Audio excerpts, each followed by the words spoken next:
Hey everybody, how are you? Feel free to utilize that chat screen. I believe it's on your right. I'll be using that to share some links with you guys. Hey Patrick, share some links with you guys, and you can also ask questions throughout this webinar. I have Milena here with me, just so you can see her. Hi. And she's going to help me with answering some questions. We are in our podcast room. It's a room we're slowly trying to convert over to a podcast room, but Aisha, hey, how are you? Got Milena. We'll give it a couple more minutes, wait for some more people to come in. I'm sure we'll have some people join in as we start. That's essentially how things go.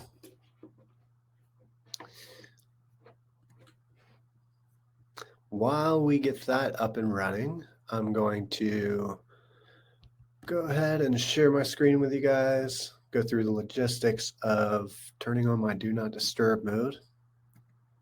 One of the cooler features there of the new Mac update. So there we go. We've got more people coming in. Do me a quick favor and just kind of say hello in the chat box. Let me know where you're from. You can even drop in what you're interested in learning today so that I know that I can hopefully cover some of that material. And we're expecting this to go about 30, 45 minutes. Hopefully I add a lot of value for you guys. And then we'll open it up for some Q&A sessions. And I've got some things to share towards the end for everybody who has attended. Ray, how are you? Good to see you again. All right. Sheila, Sarah, New Haven. Wow. Oh, advertising on streaming apps. Okay. Perfect. That is certainly an interesting topic nowadays. 4 out of 5 households actually are cable cutters. They subscribe to connected television and streaming on, the Roku, Hulu, sports channels, local news networks, all the above. So everything's pretty much digital now. That's a super exciting channel to start advertising in. Anybody else feel like being social?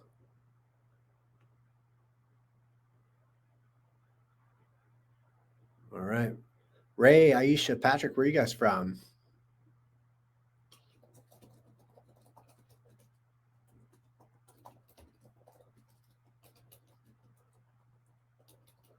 Charlotte. All right. North Carolina. Patrick's a Womatonian.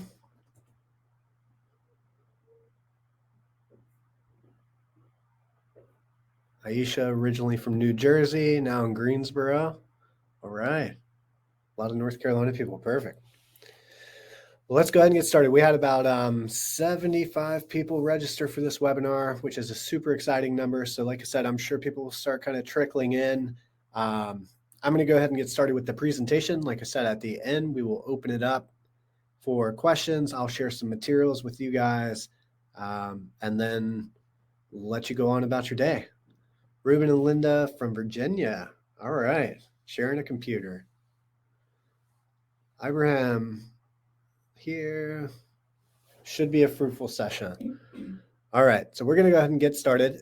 Just drop in the chat for me there. Are you guys able to see my screen and what I'm looking at?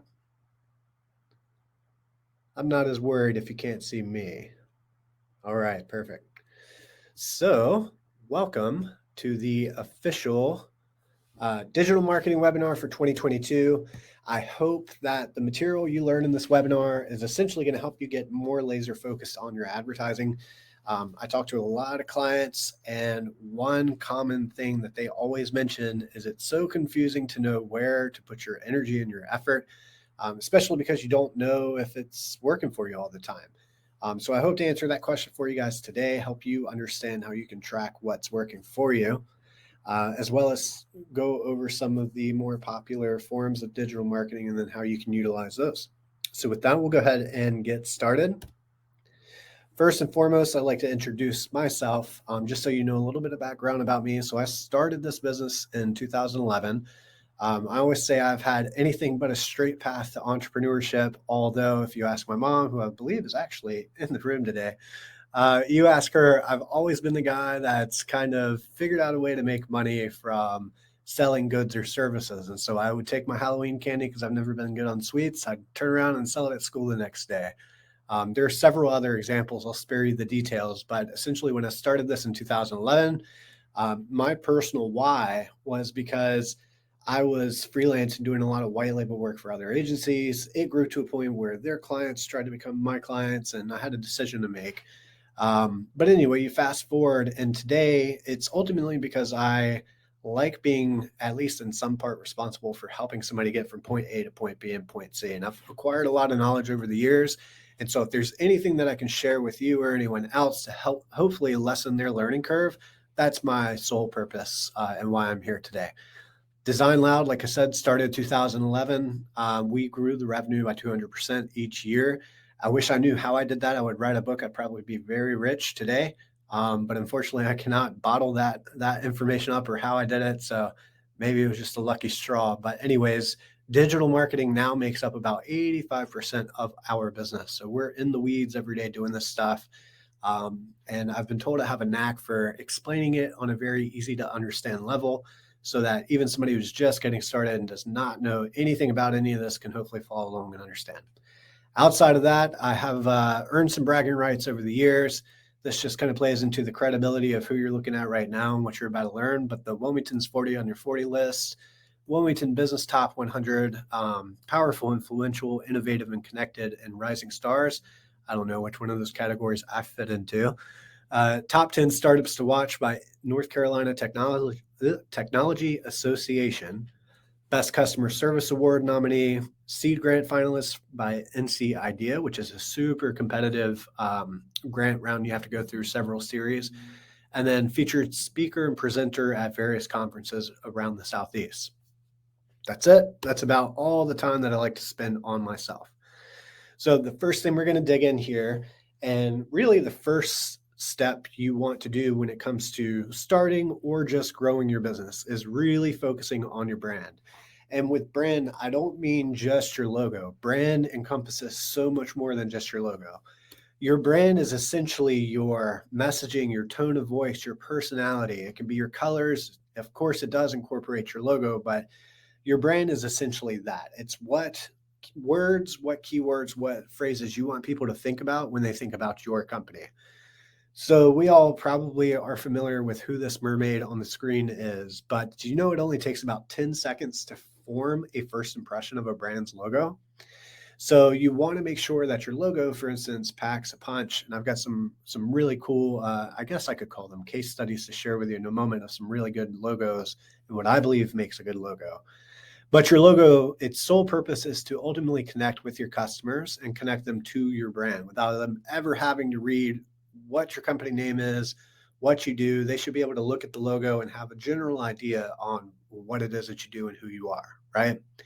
So that in onto itself, your logo should also be very recognizable without your company name or anything. You want something that's going to evolve and again, kind of stand the test of time. So it's important that you do this in the beginning. I will give you an example. When I started out, I had a very different feel and brand message and logo than what I did today. In fact, you'll get extra credit if you go to like the Wayback Machine on the Internet Archives.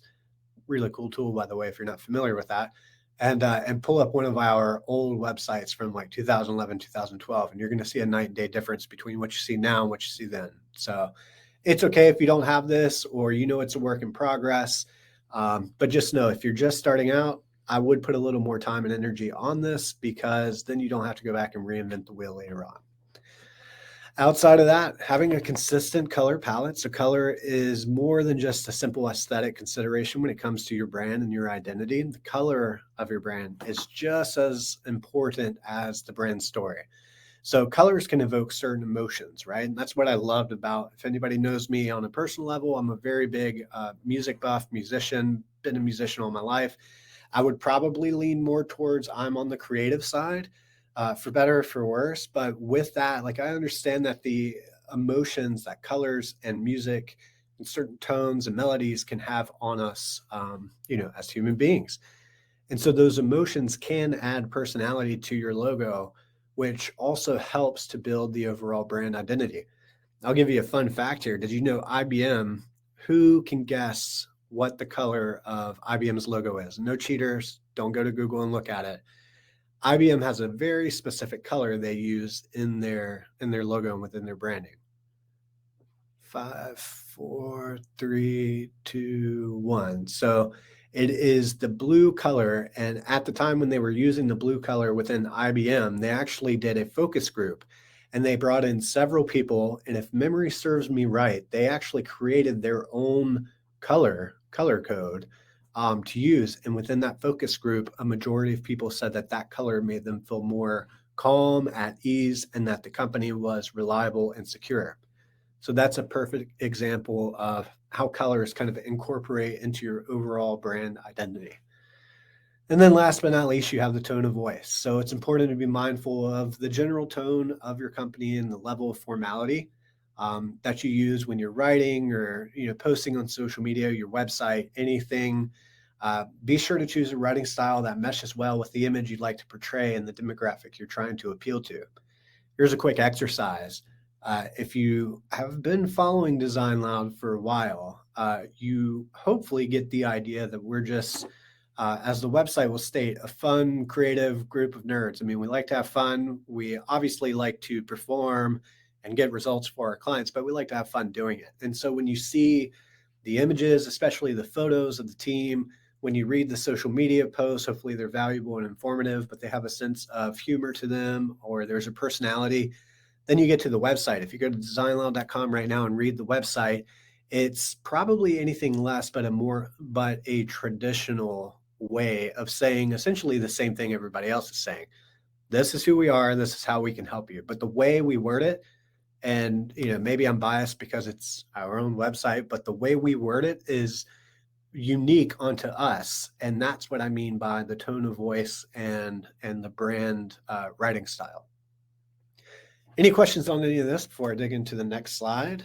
Actually, before I get into the next slide, I'm going to exit out of this because I did pull up some resources for you guys.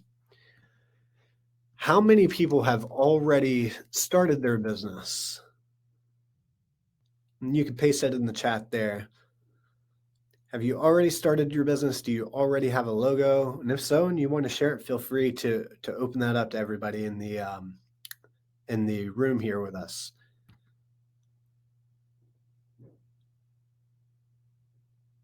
Okay, perfect. Sarah's part of Yale's research group. That's great.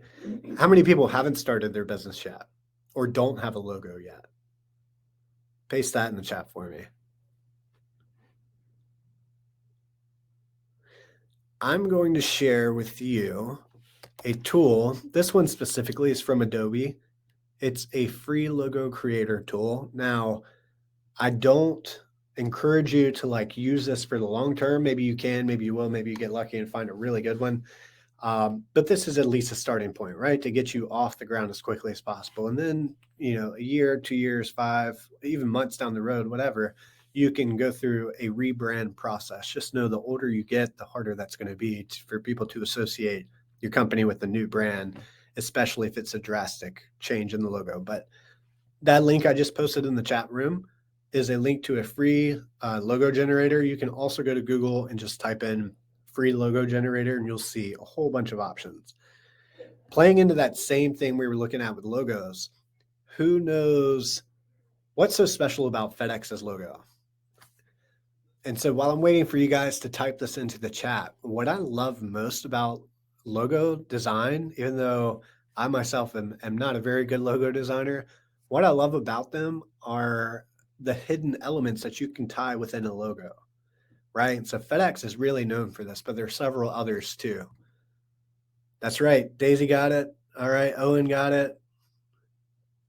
All right. So yeah, the FedEx logo, there's a forward arrow here. Do you see that arrow that I'm hovering? And it's like, once you see it, you can't unsee it. What about Wendy's? What's the hidden element in Wendy's logo? Dang, Daisy, you're good. Daisy got it. It's mom. Mom is right under Wendy. You can see the M-O-M spelled out here. Do you see it? What about Baskin Robbins? And I won't go through all of these. I'll paste a link in the chat in case you want to dig through and read a little bit more. Oh, and Daisy, again, got it. 31 flavors. Yeah, so that's what makes a really good logo, in my opinion. Something that is like really thought out, and it kind of connects back to what it is that you do or what makes you unique, right? Um, I like to throw myself under the bus. So I'll pull up Design Loud again. This time I'll just probably pull up the website because I don't know if I have the logo immediately open. But if I zoom in here, now I don't have any cool special arrow or anything, but what we do have that's cool about our logo, or at least that I liked about it, is this right here could be an RSS feed icon. This could also be a speaker, or it could be a pencil drawing a line, right? So it kind of ties back to exactly what it is that we do. And for me, there's that hidden element to it. So when you're thinking about a logo design, think about some of those things, put a lot of thought into it, or make sure your designer is putting a lot of thought into it. There's definitely a lot of resources out there, reading material that you can tie that back on. I believe I did paste that link into the chat there, so you can have that if you want to read more material. Let's dig right back into it. So the next thing I want to talk about, and if you've done any of the presentations that I've ever done, you know how important this is to me. You have to know who your audience is. It's so important because, again, throwing myself under the bus, when I first started my website and I started blogging and everything, I was writing blogs just because I felt like I had to. And I was writing blogs based on like the things that I knew, right? So some of the blog posts that I wrote on my website at the time were like, how does a developer add certain custom functionality like WooCommerce plugin, right? Over time, what happened was I was bringing in a lot of developers to the Design Loud website. Well, those are not the Design Loud clients, right? That's not who we were trying to look for. That's not who we do business with. It's not who we were trying to appeal to. I didn't know it at the time, but then we had to refactor all of our messaging and all of our content marketing strategy and everything, and actually create content for people that we are trying to attract. So, it's very important for you to know who your audience is. So the more you know about the audience, the better off you're going to be. If you're just starting out and you don't have any customers yet, you may be guessing at some of this. Or maybe you have some friends, relatives, colleagues in that specific industry who would be your customer, and you can ask them out for coffee, do a little interview style session, go through some of these questions with them. If you do have customers, hopefully you've talked to them and you've got an idea on some of the things like where they spend their time at online.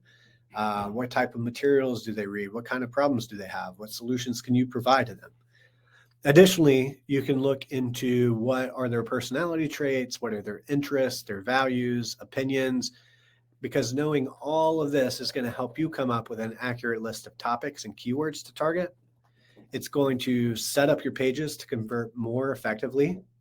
You'll provide a better user experience. Your content will be optimized, so you'll rank well by default in search engines, and hopefully you convert more traffic.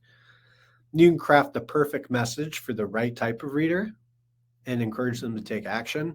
And then you can find key influencers in your market. So I want to pause there and ask if anybody's got any questions. And then again, I'm going to kind of share a tool with you here on coming up with these buyer personas. So while you guys post some questions that you may have into the chat, I'll share with you one of the customer personas that we've done. And so also, if you've done any of our presentations before, I'm a big fan of the HubSpot's Make My Persona tool. Let me paste that in the chat. That is a free step-by-step walkthrough on how you can create a customer persona. We happen to have the same thing, very, very similar. All of these are similar by nature, but we just have it in a presentation format. And so if you look at this example persona, and you can have some fun with this, we gave this person the name of John Doe, and he is a contractor, right? So what's his background, job, career path, family like? He's a 1099 insurance agent, car salesman.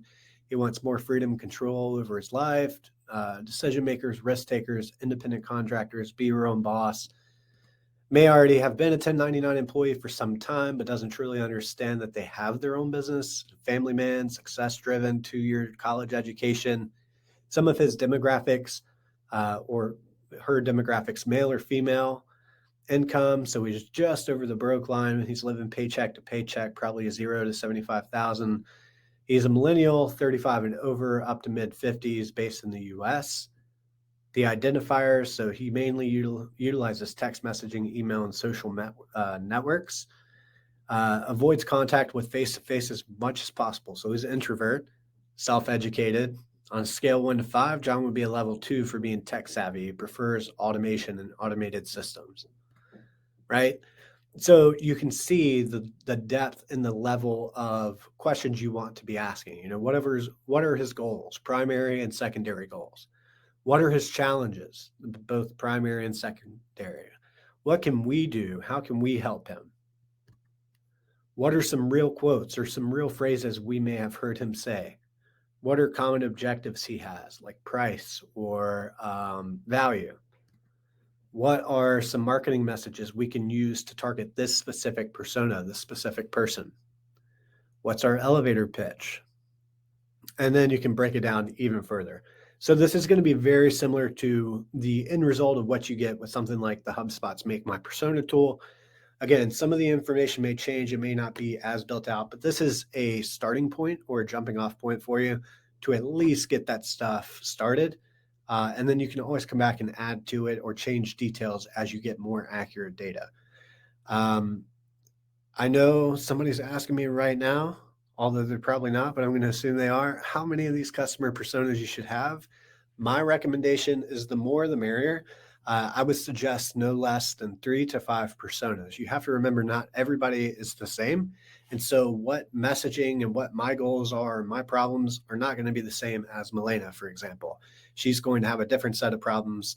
A different type of marketing and messaging may work for her.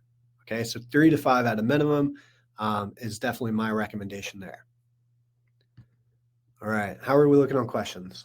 Good? Perfect. All right, so next, let's talk about social media. Who's familiar with a sales funnel? And if you are familiar with a sales funnel, what part of the sales funnel does social media follow in? Let me break right here before I give the answer away. Go over to the chat. So and if you're not familiar with a sales funnel, I use the acronym TOFU, MOFU, and BOFU. I did not invent that, but it's just an easy way to remember it. It's top of funnel, middle of funnel, bottom of funnel. Patrick's got it. I know why you have it. This isn't your first rodeo, Patrick. But he's absolutely right. Social media is generally top of funnel. It's up there with like your billboards, television advertising, direct mail, your standard Google ads, content marketing, everything. It's top of funnel, right? You're using social media not necessarily as a vehicle to sell your products or your services. You're using that more towards your brand messaging, right? Personifying your brand, humanizing it. Who are you behind the scenes? So I always like to say you're piercing the corporate veil on your social media. What's the rule? Like 80-20, you want to do like 20% selling, 80% like storytelling, right? So you can remember that when it comes to your social media accounts. It's not to say that social media can't play a role in the middle of the funnel. It certainly can, especially when you get into the marketing side of it. But generally, social media is utilized at the top of the funnel. All right, so let's look at some of the benefits and the how-tos of how to be visible in social media. So social media, it is way more than just a trend. We know that. If you're as old as I am or older, you've seen the technology grow a lot in the last decade alone. You know, started with MySpace, went to Facebook. Now Facebook's kind of fading out a little bit. You've got Instagram, TikTok, LinkedIn. Social media is definitely more than just a trend. It's an essential piece of your business marketing strategy. And so social media channels will help you attract the right types of customers, and it'll help you add value, build relationship, and again, kind of pierce that corporate veil, right? So social media platforms, they can help you connect with your customers. They increase your awareness about your brand. They boost your leads and your sales. But you need to start with that client persona and having a solid content marketing strategy so you know what type of information is going to drive a lot of engagement to your social media profiles, right? The beauty about social media is when it's done correctly, when you're doing it correctly, is let's say Milena and I are friends, and Milena follows the Design Loud page and she starts liking and encouraging and sharing. When she does that, all of Milena's friends and her network are much more likely to see my business post because Milena has engaged, liked, commented, or whatever on it, right? So I open myself up to a much wider audience without having to pay any money, right? And that's the beautiful part about social media, especially if you can latch onto something at the right time in the right place that may be trending, and you can really just kind of blow up and get a lot of exposure. Um, what's the example? We're working with a client right now who we just launched her TikTok profile. She is a brand influencer, just launched her TikTok profile. How many followers does she have already? I think we just hit 10K. 10,000 followers.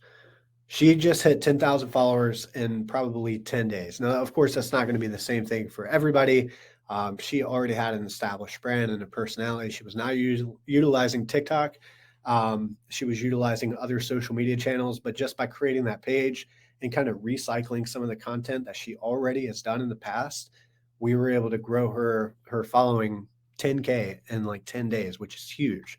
Set quite the bar for ourselves. So hopefully we can follow up. All right. Any questions on social media? I don't know if I have any. I do have some social media scheduling tools I wanted to share with you. So you may be familiar with Buffer. Buffer has a pretty generous free tier. Buffer is a social media scheduling tool. Let me paste a link to that in the chat because I love sharing some of our free resources with you guys. And then I'm sure you're familiar with Hootsuite. Now, I know Hootsuite recently went under a change. They had a free plan for a while. I don't know if they still offer it, but They do. okay, yeah, they do have a free plan. And depending on how many social media accounts you want to offer, you can sign up with them. There are other ones. Meet Edgar is a really good one. Cloud Campaign's a good one. There's several other tools, free or paid, that you can utilize for that. Also, if you have a WordPress website, you can utilize the Jetpack plugin, which automatically will post your social media or your blog posts to your social media pages. And so, a good way for you to kind of feed your social media engine is you can take excerpts out of your blog post. Just take a couple sentences or a paragraph. You can use that to feed your social media calendar. You can highlight any kind of deals or promotions you're running.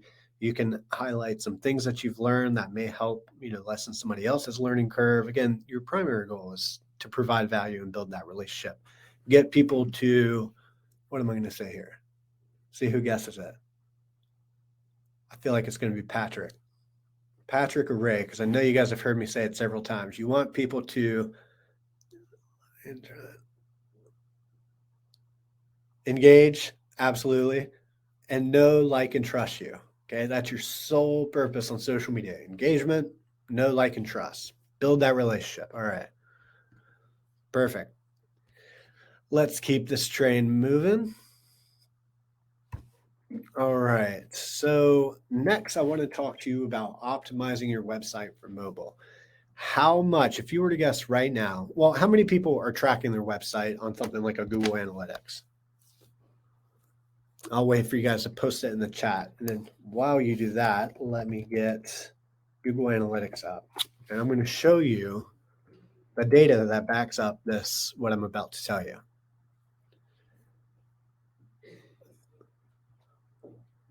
All right, I'll get Google Analytics up. I've got several different accounts, so let me make sure I'm on the right one. This is a good account.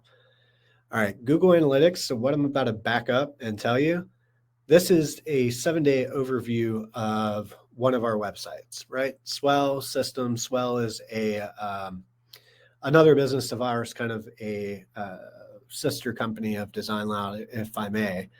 But I want you to look at 397 users over the last 7 days. 328 were desktop, 66 were mobile, 3 were tablet. Now let's break that up and let's see how far. I'll go the last 90 days in comparison. Do not sleep on your mobile usability of the website. Okay, so you can see here 400, 400, Hardly anybody uses a tablet, which is shocking because I thought that would take on more. And then desktop. Now I could switch. Let me see if I've got a different one that I'm able to share with you guys. Let's go to Design Lab just to compare apples to apples. All right. Yeah, much better numbers here. So you can see January 25th to February, 1,500 desktop users.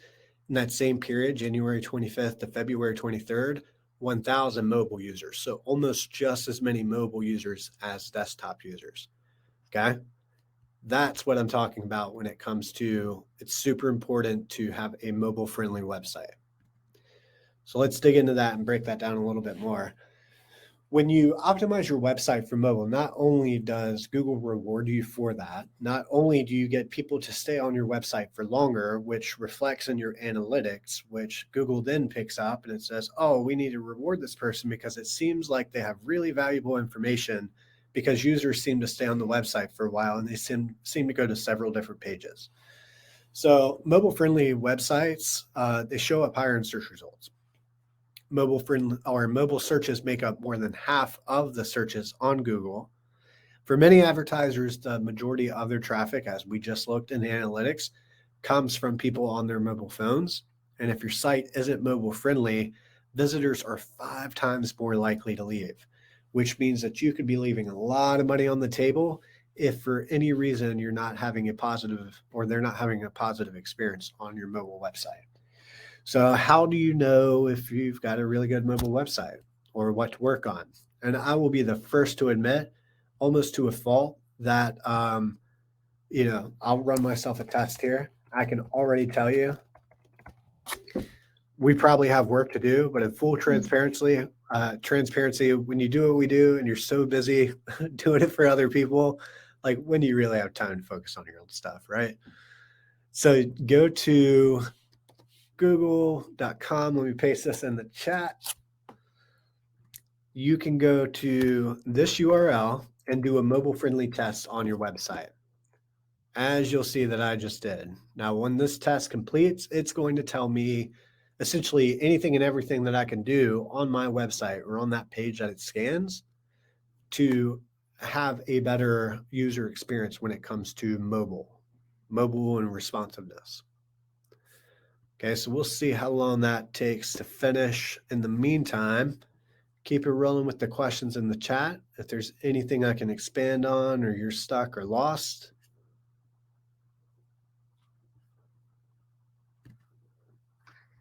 We're waiting for this to complete. And if it takes too much longer, I'll just keep moving on for the sake of time.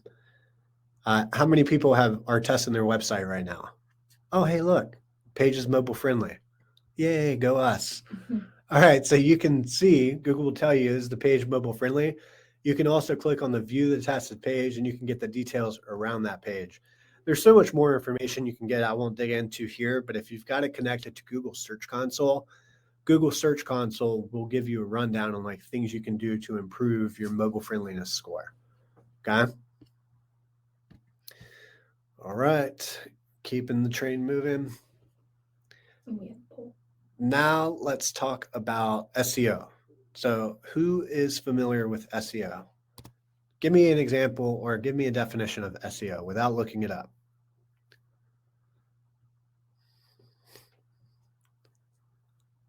We've got a poll active in the chat there, so I would love for you to participate. Let me know how familiar you are with this term. Some people know it by SEO, some people know it by search engine optimization. It seems to be this big thing of mystery, and it's really not. We'll break it down. We'll make it easy for you in a few moments. While those poll answers are coming in, let's switch over to the chat. Who's going to volunteer and tell me what SEO is in the chat? And don't worry if you don't get it right. I don't get it right half the time. Just kidding.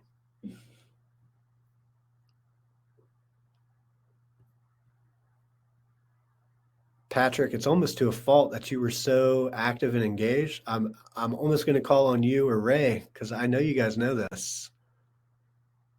You've been to these classes. You know what that is.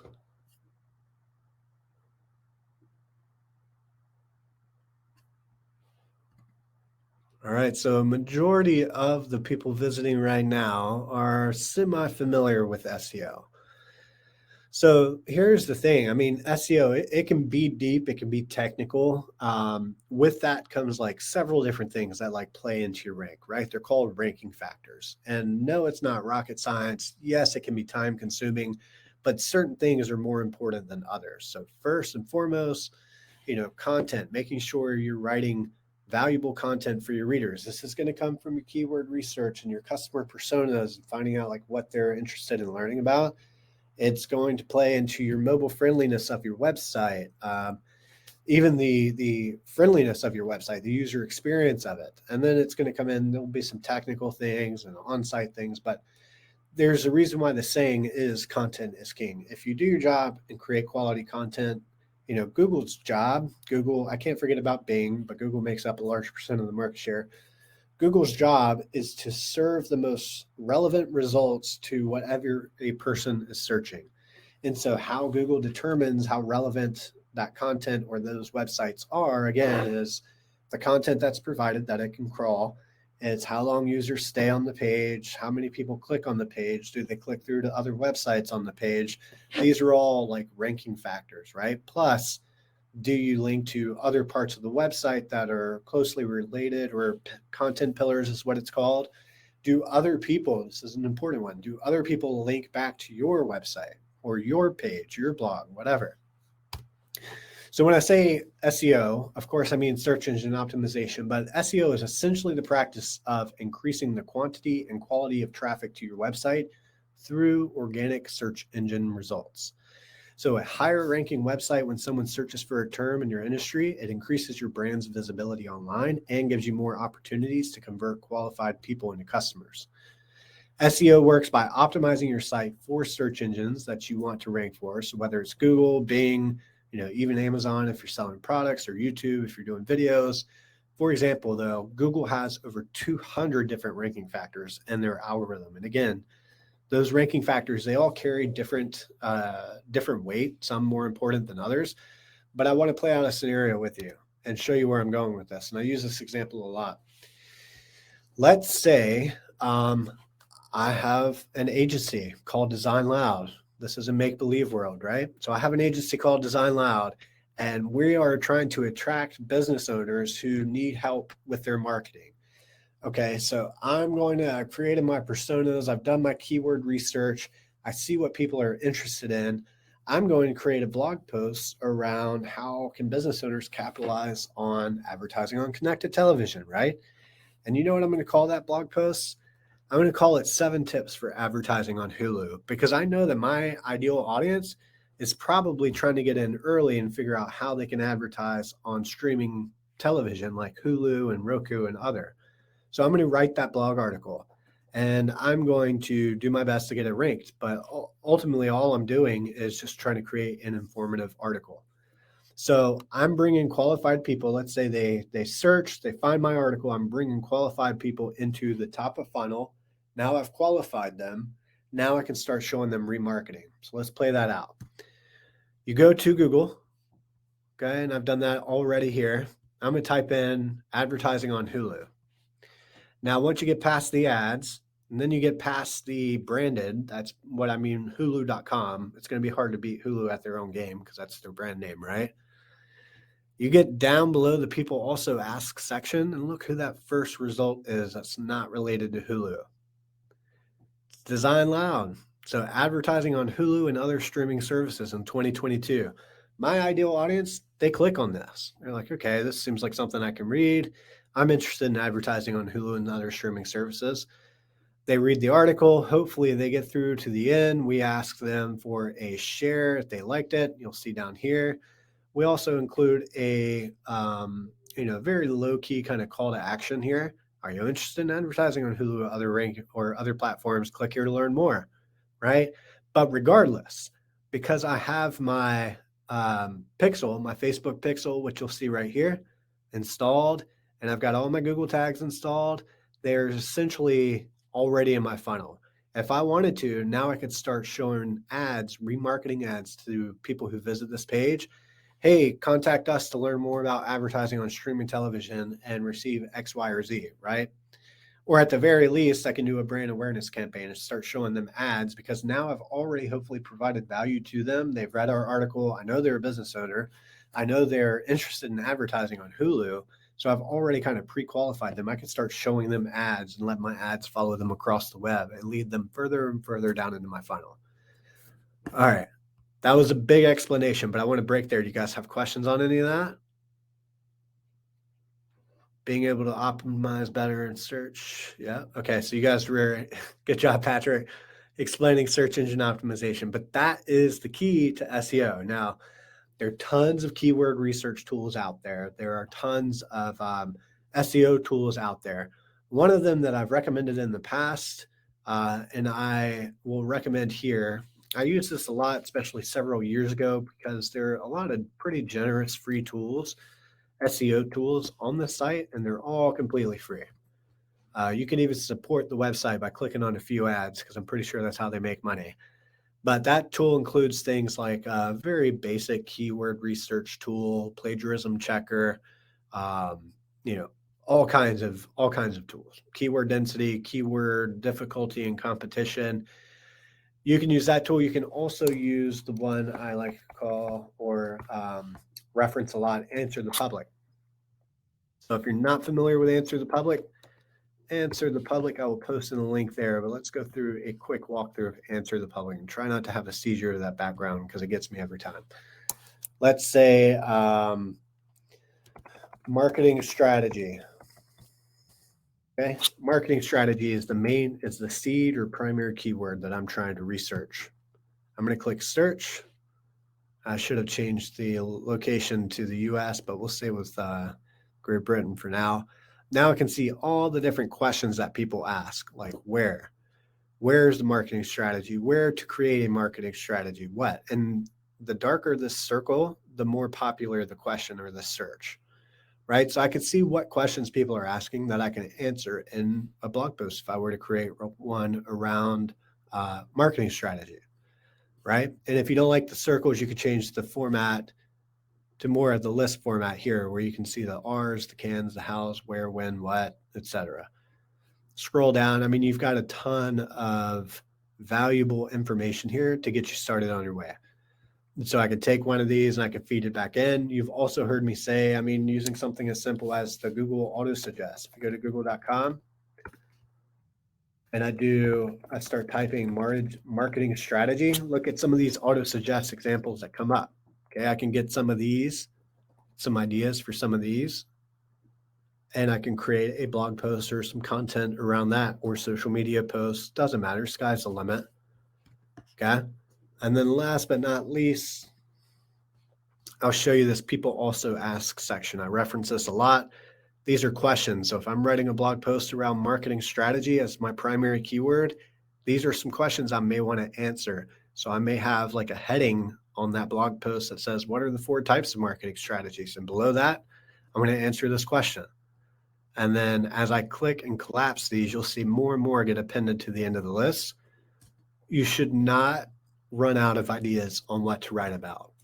And if you're doing your job and providing the value to the readers and who you're trying to attract, the traffic should come naturally. And that's the beautiful part about SEO, is you can use SEO just onto itself, where, it's great once I'm ranking on the first page for advertising on Hulu, because then I don't have to pay any kind of cost per click or advertising dollars towards that keyword, right? Or you can blend that in with your other marketing. And so now we're ranking there organically. Now, if we did paid advertising around it, we're taking up more real estate on the first page, because we're doing the paid ads in the top of Google. We show up organically. If it's a local business or something, we're probably doing the local map pack and then the Google Guarantee program. That's making us show up 4 times. We're 4 times more likely because we're on the first page 4 times. Any questions on any of that? Is anybody lost? Let's take a quick breath check there. And I'm going to take a sip of coffee, because clearly I haven't had enough and I'm just kind of rambling, right?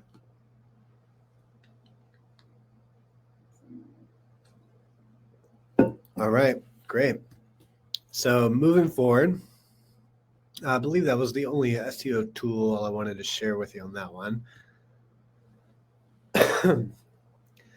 Outside of that, I want to go ahead and share some resources with you and then open it up for questions you may have. And so I'm going to pause this slide. Please do. I encourage you, it doesn't have to be anything that we've covered in this. If you have any questions on your advertising, go ahead and post those in the chat. A couple of things I wanted to highlight while you're doing that. If you don't already have Google Analytics, you should certainly get it set up.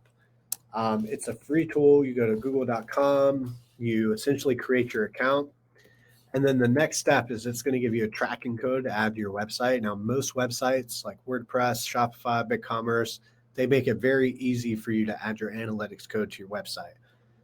The earlier you can do that, the better off, because you're going to start capturing data. But additionally, we're going to take it one step further. I promised you guys to figure out how do you know what's working so you know exactly where to put your energy and effort, right? When you have Google Analytics set up, you can install or set up what we call goals, right? A goal could be anything. A goal could be somebody clicking on a video to watch the video. A goal could be somebody filled out a contact form or clicked the click to call now. Or if you're an e-commerce store, they purchased a product or they added it to their cart, or all of the above, right? When you set up these goals, you can go into analytics and under acquisition and overview. Now I'm showing you an account that's already created and analytics has already been installed. Let me change this filter here. We'll go with the last 30 days, apply. All right, so I'm looking at one of the websites. Let's look at all goals. Out of everything this website's doing, SEO, paid advertising, etc. And I've got my different goals set up. In this case, it's a software company. So the primary goal is they click to register for an account, and then they become a paying customer. They upgrade. So, oops, looking at that, let me back up here. It's that coffee, man. I got a little too click happy. All right, let me get back to that page. So where I'm going with that is what I'm able to look at by this screen is showing me exactly how many goal completions or conversions came from what channels. Now, without me telling you here, what would you assume are my top performing channels?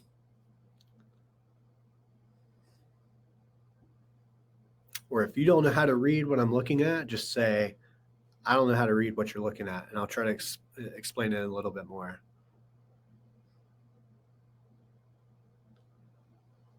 All right. Hopefully we're starting to get some replies in, some responses. Yeah, there's 2 questions. Okay. So you can answer them live. Yeah, direct. All right. Sanchez said direct. So direct is one. It's got a 2.63 conversion rate based on all the goals that I'm tracking. Next to that, you've got organic search is 2.3. Referral traffic's 1.58. Paid traffic is 37.68%.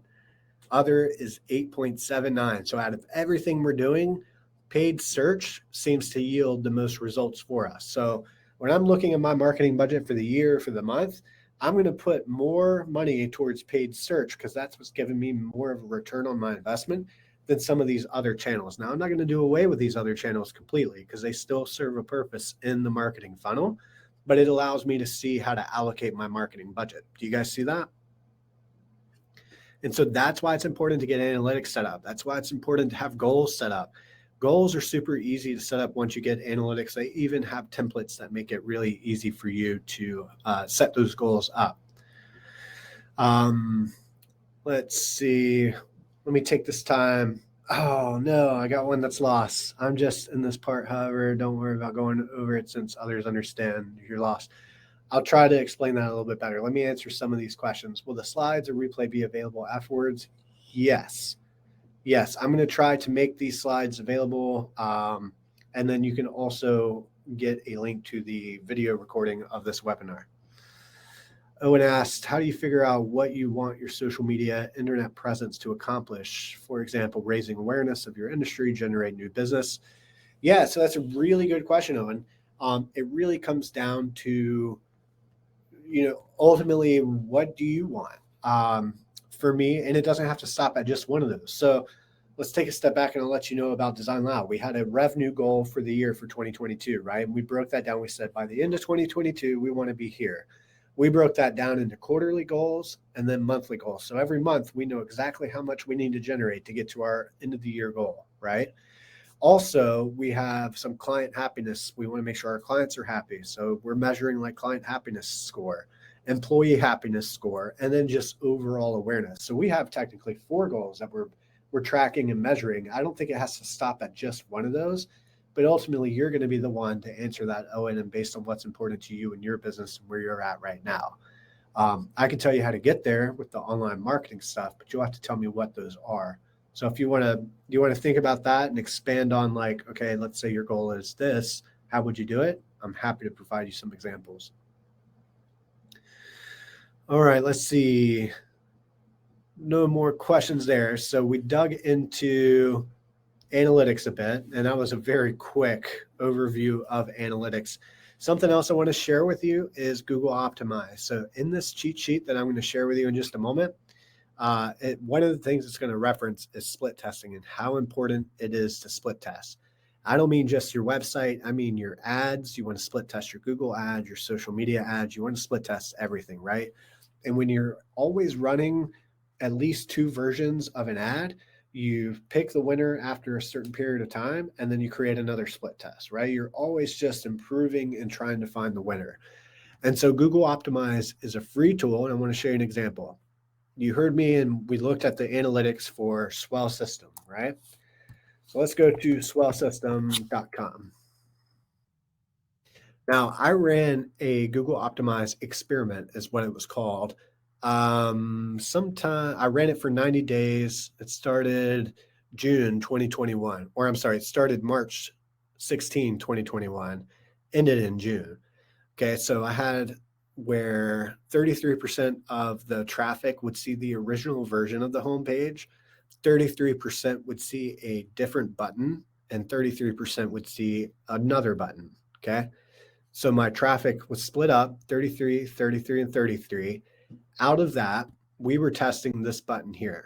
So the original one said, send me an invite or something.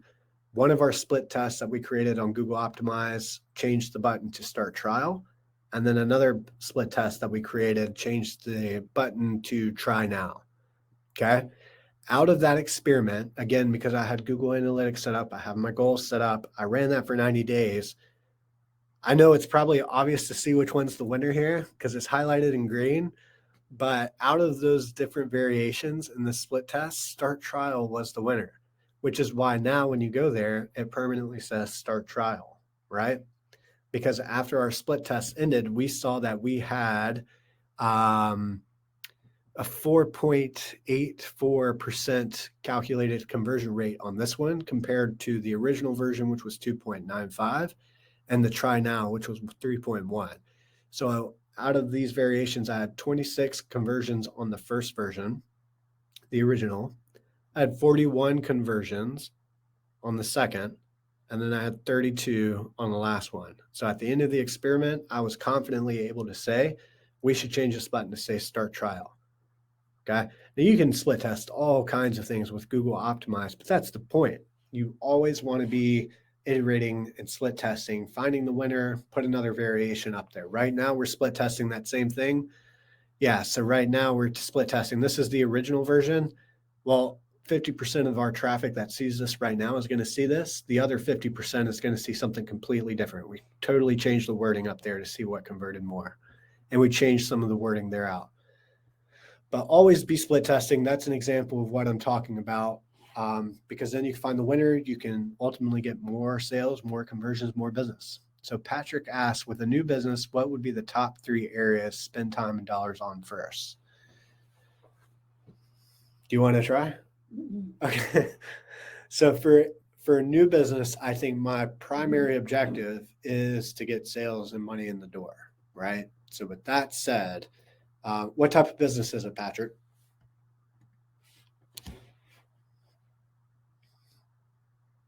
Or an example of a type of business? Marketing. Oh, I'm not giving you my secrets, am I? All right. So marketing is your business. I would say my first objective is to get clients or customers, right? So I would probably start with some sort of paid advertising, whether that's on Google ads and social media ads. Now, Google ads are more middle of the funnel. I know you know that because we've gone over that before. Google ads are more middle of the funnel. Social media ads, you can and you will get people to convert off social media ads, but know this, we don't go to social media to be sold to, right? So you have to have a really compelling ad to get people to want to like click through and ultimately like sign up and give you their information. Whereas with Google ads, I know I have a problem. I'm going to Google because I'm trying to find out who does it, who's going to solve that problem, right? So in my instance, like I needed a plumber. I'm going to Google, plumber open 24 hours, right? That was my Google search. Well, then you got all the organic listings, you've got the paid listings, but I'm middle of the funnel. I'm ready to do a transaction. I just need to find out who I'm going to work with. That's not to say that I would not have done social media ads, but I can tell you that the Google ads would have went a lot farther in that scenario.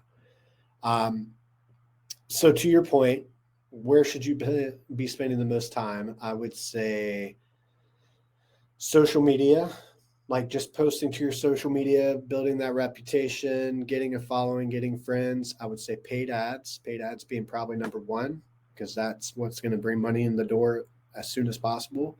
And then I would think more of the long-term strategy, like the SEO and getting to rank well, because SEO, what's the analogy? It's a sprint, not a marathon. Which one takes longer? A sprint takes longer, right? Marathon is faster. Sometimes I have to like second guess myself. All right, but let's use a different one. SEO takes time. So you turn the faucet on with Google Ads, you get the leads, the sales, they immediately start coming through the door while you're building up the SEO, because when you get there, you can scale back on the paid advertising a little bit. Okay. Aisha, same thing. You got a bakery. I think your business is going to be very visually driven. I think you spend a lot more time on the social media side. Do Instagram Reels, do TikToks, do, TikTok recipe or how they make that videos are blowing up. You would do really well on that side, and I probably wouldn't spend as much time on the paid side. Conflict resolution, so coaching and training with courses. Is this corporate or coaching and training with courses? I would say, Terry, you're going to spend more time probably on the social media advertising side would be my first for schools and families. Okay, yeah. So I would do for the family component of it, I would definitely probably do the social media marketing side. You probably would want to do a little bit of the paid advertising on Google too, because that's how you'll probably reach the schools, or you would do the advertising on like LinkedIn, because the benefit of LinkedIn, while it is similar to like Facebook and Instagram, with LinkedIn, you can target specific companies and specific job titles in addition to like the interest. So if I wanted to reach somebody, I'll just throw Williston out there because I went to Williston. If I wanted to reach the assistant principal at Williston, I could find them and show them my ad or send them a direct message on LinkedIn. That's kind of the benefit of LinkedIn over Facebook, Instagram. Linda, doctor office, super easy answer there. That's going to be paid advertising, Google ads all the way. You would do the Google ads in the local map pack. You'd also probably be doing the search engine optimization. And if I were you just for the social proof, I would add in some of the social media marketing as well, because when you're doing the advertising on social media, people can like and heart and, do all the little, they call them, I guess, the emojis or the reactions. But when I see an ad that comes across that has like 50 different reactions to it, it just, I don't know, psychologically, it makes me trust that company more, right? So that would be the three areas that I would spend on if I were you, Linda. Any other questions there? Let me start sharing some of my resources with you guys. So first and foremost, I like to do this at the end of each webinar. So even if you were just to get off right now, and I'd encourage you not, because I'm going to have a cheat sheet in a moment to share with you. But if you found any value in this webinar, anything that I've told you, I'd love for you to take a moment, share your feedback using that link I just posted in the chat. Full transparency, that goes straight to our Google My Business review page. It just helps us better understand how we can continue to add value by doing these types of webinars, what people like, etc. So if you found any of this information helpful, please take a moment, share your feedback there. And now I would like to share our cheat sheet with you. So this is, oh, did that link not paste correctly? Let me try that again. This is our social media, there we go. Brain dump there. This is our conversion optimization download that we promised. And so that conversion optimization cheat sheet / ebook, that's going to walk you through some tips for how to improve your online conversions. And it's got a little cheat sheet at the end, which includes a list of some free tools that we use and can stand behind that might help you in your business. All right. Any other questions? The only other thing I wanted to share with you guys is, again, not to make this, our goal is to provide value here. If for any reason you are interested in talking with any of us, we are doing a free month of our digital marketing services. So if you're interested, I posted that short link there in the chat. You could sign up, fill out the form. We'll get on a conversation with you, learn a little bit more about your business. At the very worst, we're not a fit. You get an idea and a high-level strategy on how to move forward. And at the very best, we are a fit, and we can help you, reach your goals online and your business. But that's all I have for today, guys. If you have any other questions, I'd encourage you to post them in the chat now. Otherwise, I thank you all for attending. We will be doing another webinar next month. I'm not familiar with the topic right now, but I believe it's around conversion optimization. So it should go hand in hand with that downloadable ebook you've got there. Patrick, you're so very welcome. Julia, thank you. Guys, thank you so much for attending.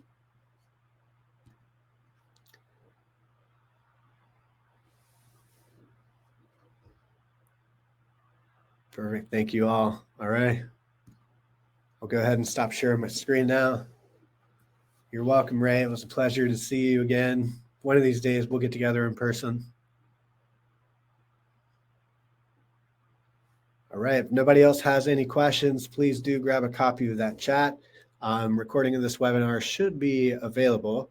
I'll make sure to share that with you guys. And then, like I said, any questions, even if it's after this, go ahead and shoot us an email. We'll be happy to help any way we can.